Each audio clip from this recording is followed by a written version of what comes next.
That black and yellow car is on the inside. Driver's right. Dixon is going to duck right in behind. Newgarden takes a look. Nothing there. Rossi trying to sweep around the outside. 3 wide behind him. Hello, IndyCar fans.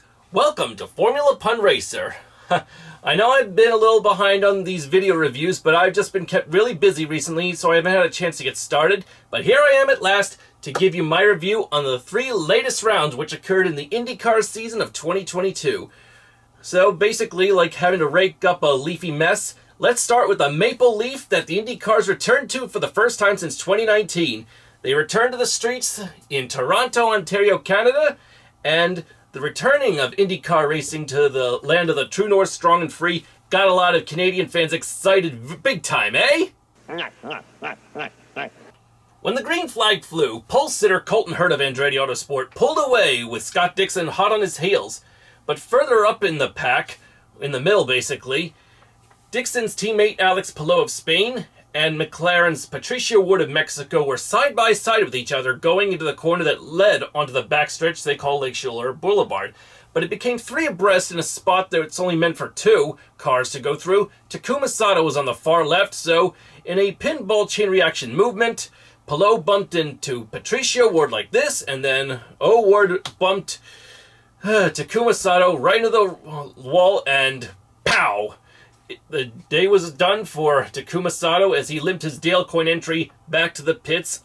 And I tell you, if his car could talk, this is probably how it would shout out in agony as it was being pushed back into the pits, defeated.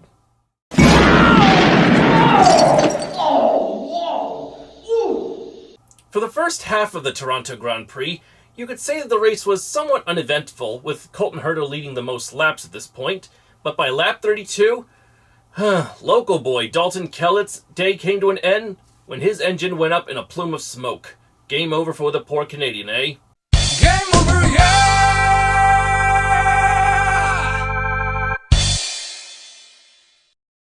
While it is unfortunate that Dalton Kellett's day on home soil ended up in a puff of smoke, it was even more disappointing for 2016 Indy 500 winner Alexander Rossi as he collided with his future teammate at Mclaren Schmidt Peterson Motorsport, Felix Rosenqvist, going through the corner coming out of Lakeshore Boulevard backstretch. They went side by side in the corner. Rossi came off worse, and, Felix, he came out sweeter than Sweden.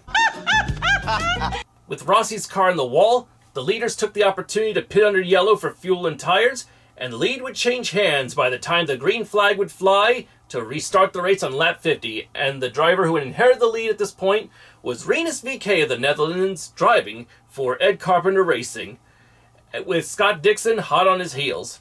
By lap 59, though, a big schlemazel would occur 2 turns from the finish line on lap 59 between AJ Foyt driver Kyle Kirkwood and Dixon's teammate, Jimmy Johnson, as they were jostling for 21st position.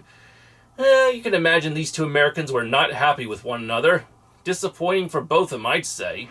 Probably not looking into his mirror to think that Kirkwood could be trying to make a move there. But Jimmy was looking to the Watch where you're going! Stupid head!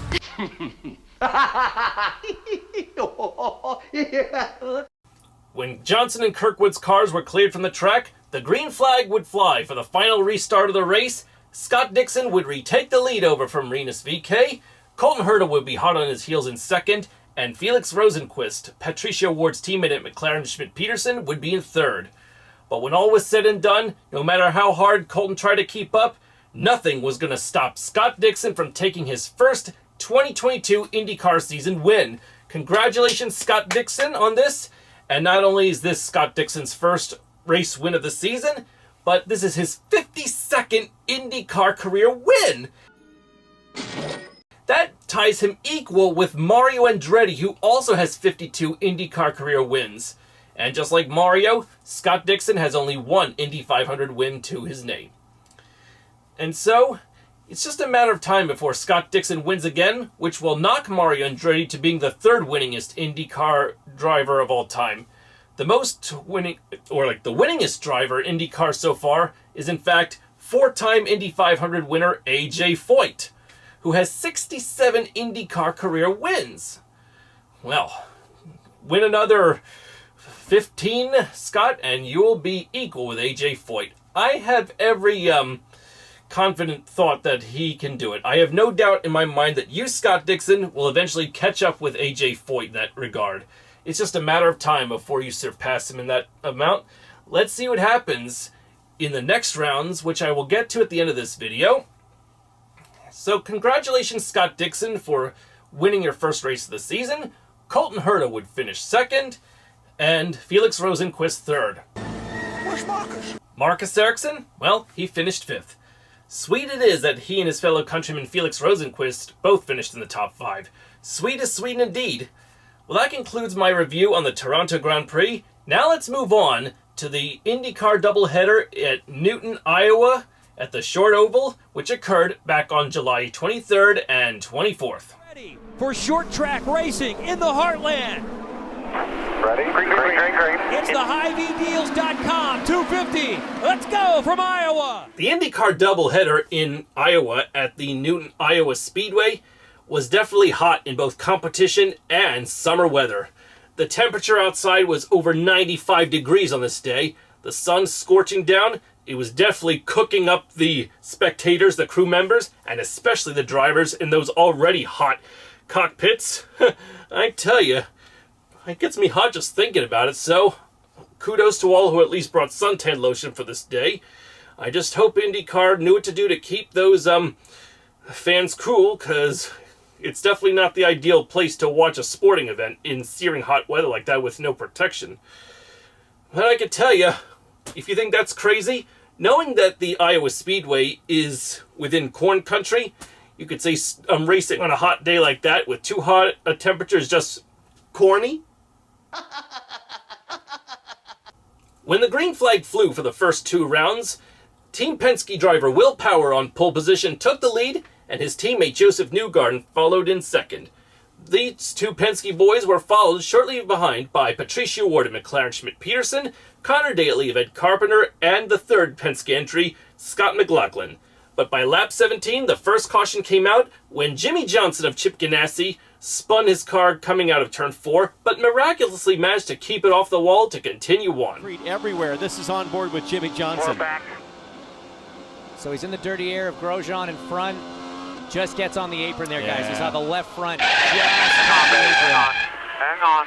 He did a great job of kind of No doubt about it, Jimmy Johnson was lucky to continue on afterwards. But by lap 110, after a long extended green flag session, the yellow came out when McLaren Schmidt Peterson driver Felix Rosenqvist lost control in turn 2 and hit the wall. His Swedish day went sourish. Oh, yeah. What? Quite unfortunate for Rosenqvist, knowing that his chance of winning once again were broke beyond Felixing. By lap 168, Ed Carpenter crashed out coming out of turn 2. He was not hurt either, but during that yellow, Alexander Rossi of Andretti Autosport almost collided with his future teammate at McLaren Schmidt Peterson, Patricio Ward, as Pato was coming out of his pit and Alexander was coming into his. Fortunately, the outgoing Andretti driver managed to brake just in time to avoid colliding with Patricio Ward. Definitely good luck on Alexander Rossi's part, huh? That was close. When this caution period would end, it was green flag all the way to the finish. There was a lot of jostling for position, but in the end, Josef Newgarden dominated practically almost all of those remaining laps to take his 4th IndyCar race of the season. Congratulations, Josef Newgarden, the Nashville native, for winning your 4th race of the season in this unbearably searing hot weather. Second place went to Patricio Ward of Mexico with McLaren Schmidt Peterson. Newgarden's teammate, Will Power of Australia, finished third, making Ward the meat in a Penske sandwich, and Rinus VK of the Netherlands, driving for Ed Carpenter Racing, finished fourth. Where's Marcus? And as for Marcus Ericsson, he finished 8th. And you gotta admit one thing, when Rogers' team finishes 1 and 3rd at best, it tells us one thing: the Penske is indeed mightier than the sword. They're lined up in rows of 2. Penske on the front row. The red car is Will Power. Josef Newgarden won yesterday. Looking to become a 5-time winner. The white and black car on the outside. Let's go again from Iowa, and already Newgarden ducking. While the Saturday race was the Hy-Vee 250, the Sunday race was the Hy-Vee 300. And just like the Hy-Vee 250, the Hy-Vee 300 started with Will Power on pole and Josef Newgarden starting second. When the green flag flew for the Hy-Vee 300, the Penske boys started duking it out for the lead as they usually did. But then by lap 117, the first caution of the race came out when AJ Foyt driver Kyle Kirkwood got up out of the groove and into the turn 2 wall. His day was done, and at least while the Saturday race was a scorcher, the 300 was a little cooler for the drivers and fans, but no more a sick burn for Kyle Kirkwood's unfortunate retirement in the race. Burn. For the majority of the race, it looked like Will Power and Josef Newgarden were going to continuously duke it out between each other for the race lead. Unfortunately, though, by lap 235, it came all undone for Josef Newgarden when the car's left rear suspension broke and his car spun out and crashed rear first into the turn 4 wall. Josef Newgarden climbed out on his own and gave his interview to the commentators about the crash, but unfortunately, he collapsed in the infield during the race later on, and some of us thought that he might have suffered from heat stroke or heat exhaustion because of how hot it was in the car, but it turns out it might have been a concussion from the rearward impact that he suffered from that crash. So he was airlifted to hospital, and he was awake and alert at the time, so he's going to be kept for observation at this point as of the recording of this video. But Team Penske has Santino Ferrucci on standby in case Josef Newgarden is not cleared to race for the next round. So, Joseph, if you're watching this video, I'm praying for you that you recover swiftly and rest well, and hopefully we'll see you on the track again soon. When this caution was over, which was the final one of the day, it would be green flag racing all the way to the checkered.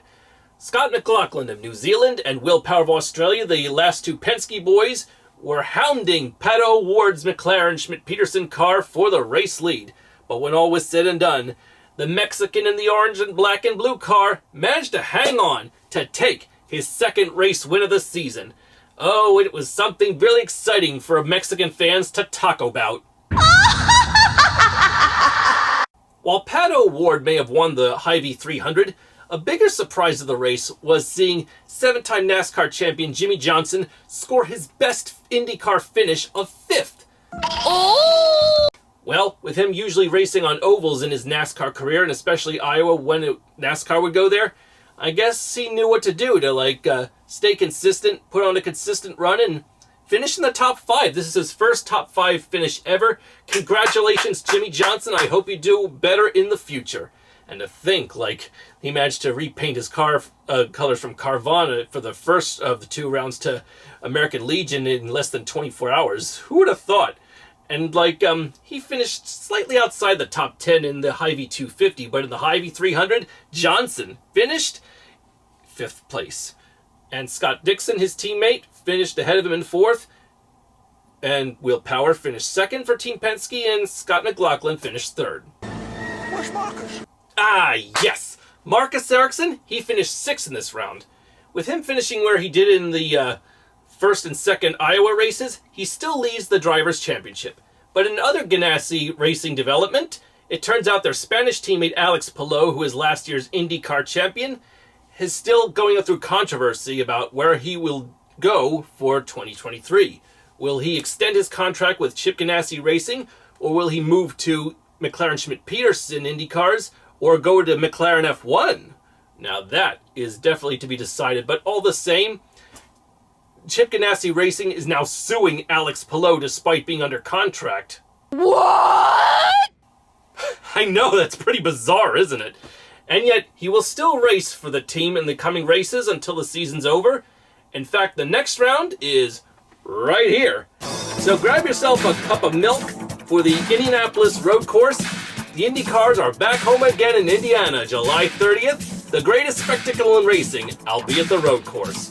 Thanks for watching, everyone. If you like my videos, please like and subscribe to my channel for more content and humor.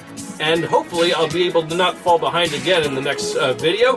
And by watching other people share their news in racing, I can keep up at last.